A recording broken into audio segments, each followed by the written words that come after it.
He has just got a wonderful heart, just a fantastic man of God, and he's going to kick things off for us today. And I know you just stood up, but if you would, one more time, help me welcome the pastor of Cross Point, Dr. James Merritt.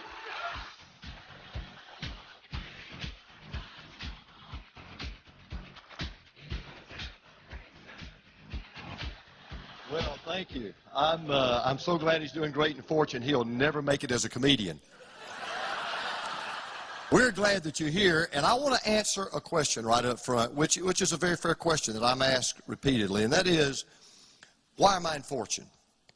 And I have to be very honest with you. I'm one of those guys that I've heard it all, been there, done it, seen it, everything, all the way back to Amway in the 70s to up to the present time. And if somebody had said to me even a year ago that I'd be standing up here doing what I'm doing, I'm serious. I would have believed that a bulldog is a chihuahua. But let me tell you why I'm in fortune. It's really the same reason why I do anything. I believe we've all been put here for exactly the same purpose.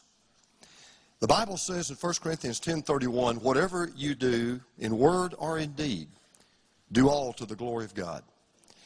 And whether you're a believer or not, I'm here to tell you, your purpose in life is to glorify God. That's my purpose in life. And we can glorify God in everything we do, not just in reading the Bible, praying, sharing Christ with someone, going on a mission trip. You can glorify God in a business. You can glorify God in a job. And so I make no bones about it. I'm a pastor. And the most important thing in my life, more important than my church, more important than my family, more important than my own life and health, the most important thing in my life is Jesus Christ. I don't make any apologies for that.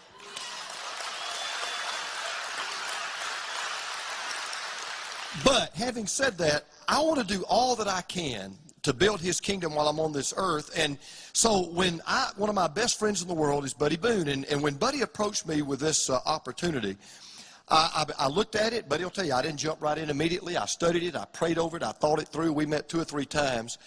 And then the light came on. And I saw an opportunity for me to be able to do several things at the same time. First of all, I saw an opportunity where I could make more money that I could give to God's work. Now, quite frankly, I'm not one of those people out there, and I know some of you are. I don't need the money.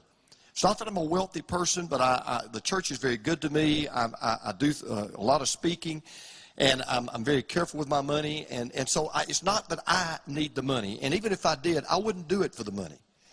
But I'm doing it because I saw an opportunity where I could not only make more money that I could give away to God's work, but what really turned my fire on was this was an opportunity for me to give people hope.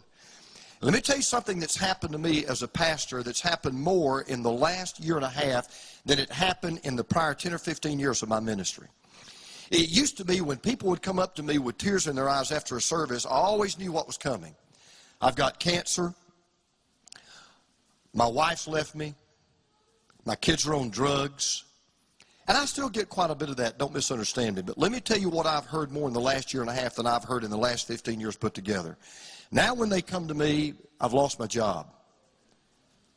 I'm about to lose my house. I can't make my car payment.